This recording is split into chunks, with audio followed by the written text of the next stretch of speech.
Hey everybody, it's Jeffrey Michael Stelter with Tilted Tombstone Studios. One of the most common questions I get asked by people is, hey Jeff, how do you make new wood look old? You know, like something out of the Pirates of the Caribbean movies. Well, I've got this piece of clear pine, which is brand new, and I'm going to show you right now how to make it look 100 years old. So stay tuned, I hope you enjoy. Hey guys, the first step in making new wood look old is exposing the grain. We're going to do that with a simple steel wire brush. What we're going to do is we're just going to go back and forth. Just going to expose the characteristics of the wood. Now, what a lot of people don't realize is that when you get wood from a store like Home Depot, it's milled smooth. That's not going to be good for making it look old. It's not showing the grain, it's not going to pick up glazes. What we're going to do is just scrape into this grain, expose all the awesome characteristics of what nature gives us every day. That's just about it. Get a little bit deeper in some spots. One thing to remember too is you can't do this wrong. Art is very subjective. A lot of people say, oh, you can only do it this way, you can only do it that way. Do it the way you want. If the result looks good in the end, you know you're doing good. Now if you can see this, we got a beautiful exposed wood grain now. So the next step, what we're going to do is we're going to create some divots. We're going to do that using a chisel. We're just going to hit it. Hand behind the blade, please, so you don't gouge yourself. We're going to take some chunks out. We're going to hit some corners. Once again, you can't do anything wrong here. This could be if you're making a wagon wheel for a Western show. It could be that the wagon wheel hit some rocks, or somebody shot it with a gun.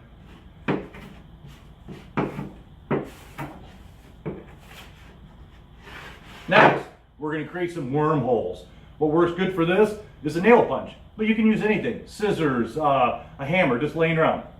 Wormholes are a natural occurrence from little beetles and stuff gnawing through the wood, so you can't screw this up. So just go crazy. A couple really deep ones.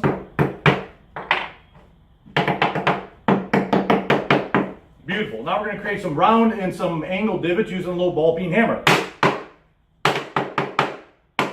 Good corner edge hits. Once again, you can't screw this up. Now what I'm going to do is I'm going to use the wire brush again, smooth over what I just did. Makes it look a little bit more natural.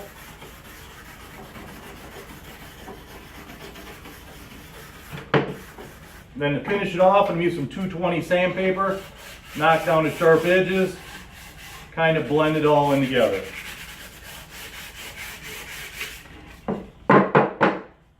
Okay guys, so the next step is the fun part. We're going to add some color to this wood, which is instantly and dramatically going to change the look of it. Today we're just going to go with a gray tone, kind of like a driftwood, like an old barn out in the field that's been weathering away forever. Very nice look. It'll show off our grain. It'll pick up the glaze really nice.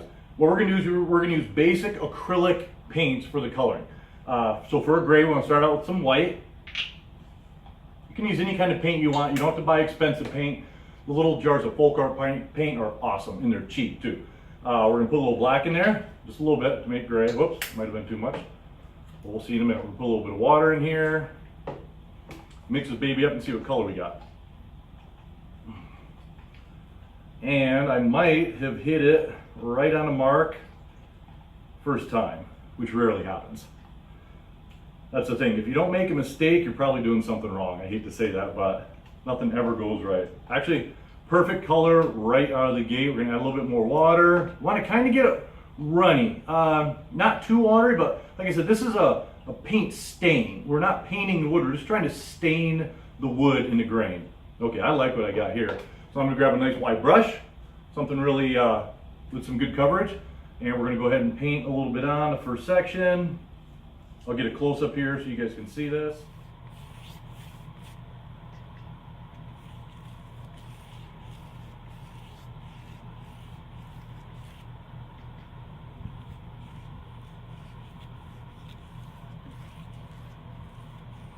Okay guys, the paint is dry. What we're going to do now is we're going to add some clear coat. Now, I'm going to use a matte finish because this is supposed to be old wood, so we don't want it shiny. But depending on your application, you can do whatever sheen you want. The reason we're clear coating, this is very important. This is what a lot of artists don't understand. We just applied paint as a stain to color the wood a base color. Now, if we were just to take glazes and put them on top, it's just going to re-stain because the wood is still absorbent. It's like a sponge right now. What we want to do is we want to cover up all those wood grain follicles that are going to absorb more paint. That's what the clear coat's for. Now, this is toxic. I highly recommend you wear a respirator, not a dust mask. A dust mask is for what? Dust. This is an aerosol paint, oil-based. It's very bad for you. Now, I can't wear a dust mask because you wouldn't be able to hear me talk, and that would be a tragedy. So I'm going to put mine aside, but normally I would wear it. So what we're going to do is in clear, precise, not shh. I hate people who are just like shh. That doesn't work. We want to go straight lines, overlapping our work, and that'll apply it really nice and even. Now, you don't need to go crazy. Don't go too slow. It'll pool up. It'll never dry. We just want to get enough in the wood to keep the next coat of glazes from getting in. I'm going to rotate it, shoot the other side from a different angle because this is a pretty grainy surface. This stuff also, we won't have to wait because this stuff dries like instantly. So, that's done. This piece is going to look great. It's going to be a really good technique to add to your artist repertoire. Okay, so now let's talk about glazes. This is the fun part. What I'm going to do is I'm going to glaze this first with what I consider dirt. Now glazes, especially with older things, they're elements of the earth, natural occurrence, dust, dirt, grime, blood, rust. Anything you can think of can be a glaze. I mean, stuff that sits around. Let's talk about antiques that you see. You look at all these colors and variations, like, wow, what could that be? The orangey rust, that could be from a nail that was in the wood. Yellow could be from exposed elements from the earth, like sulfur. So we're going to start out with raw umber, my favorite. This baby is the best thing you will ever discover when it comes to antiquing. A little bit of that in there, a little bit of water. We want the glaze a little bit thicker than the stain. Just going to mix it with the brush this time, a little bit easier. Like I said, a little bit thicker. And now that our clear coat is cured or dried, we can go ahead and apply some of this. What I'm going to do is I'm going to glaze the entire surface because I want this stuff in every nook and cranny. This was a dirty piece of wood that's been through everything. This could be dirt, this could be poop, this could be anything. You want to get in all those little nooks and crannies that we created before because that's what's going to make our work look awesome. Then with the damp cloth, once again, we're going to wipe it off. Get the edges because once again, I'm OCD. Even though it's just a sample piece, I still want it to look nice. I might use it for something down the road. You never know. All right, it's looking really good. Just wipe off the excess, get it in the cracks. See if I can show you how it's looking so far. So now we've added some beautiful raw umber over the gray. It already looks good. We could actually just stop right here and it'd be awesome. But we're not going to do that. Now what we're going to do is we're going to add a little black. The black could be charcoal, it could be burned, it could be anything. Let's get the umber out of the way. Let me group some black. Just a little bit of water.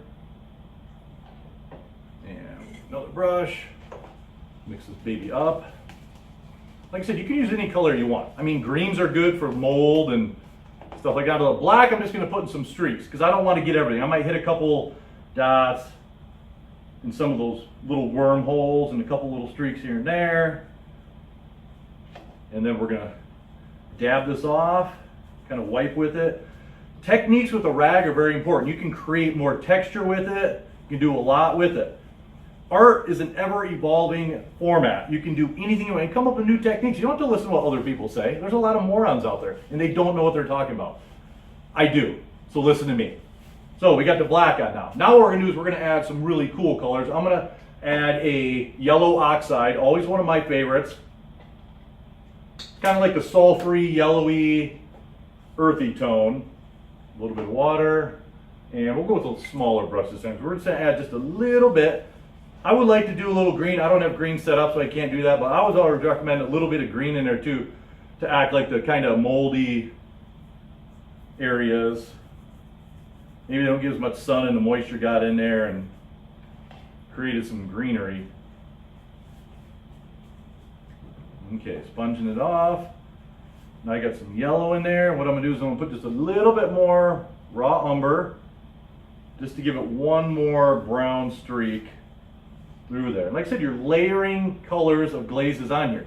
You can't go wrong. Nature, the elements, sunlight, everything. It just, it does whatever it wants. So let's let this dry. We'll come back and we'll see about the last technique, which is a little bit of splatter, and then we'll be done. Okay, last step in my antiquing process is to add some splatter.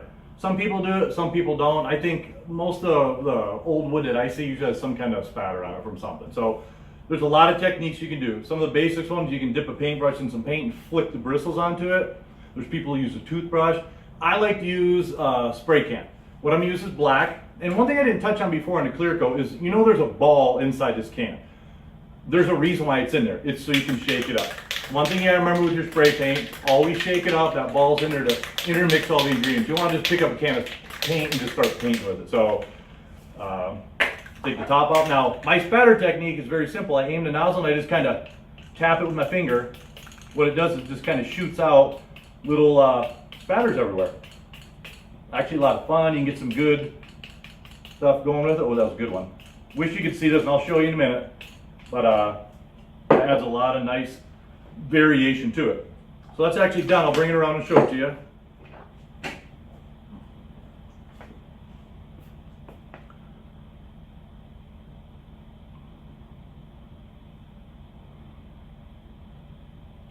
Isn't that awesome? All right, so that's it. What I'm gonna do is I'm gonna shoot a couple photos of it before and after next to a new piece of wood from above to finish out the video so you guys can actually see side by side what it started out as and what it has become. Hope you enjoyed it. It was a lot of fun. Good luck. Jeff here. At the end of my videos, I like to give a little talk about the world of art. One thing I want to touch on is social media and the internet. We make art and we put it out there. We submit our stuff for people to review. The problem with social media is people hide behind their keyboards. People will bash your art. They will talk about your techniques. They'll say that your work is no good. People may not buy your work, and it kind of gets you down. One thing I urge you to do is don't let people, especially haters, especially people that hide behind their keyboards, bring you down. They could judge your work from behind their keyboard. Are they going to do it in front of your face? If you go to a show and people are walking around looking at your art, they're probably not going to say the same thing they're saying behind their keyboards. We can't let that bring us down as artists. We know what we create. The art we create is what defines us as artists. So do your work, put it out there, and listen to the people who are positive, who are trying to build you up and help you. Don't listen to the haters. It's very easy for those people to thrust the unhappiness in their life and their negativity upon you. Just because they're happy doesn't mean that they have to make you unhappy.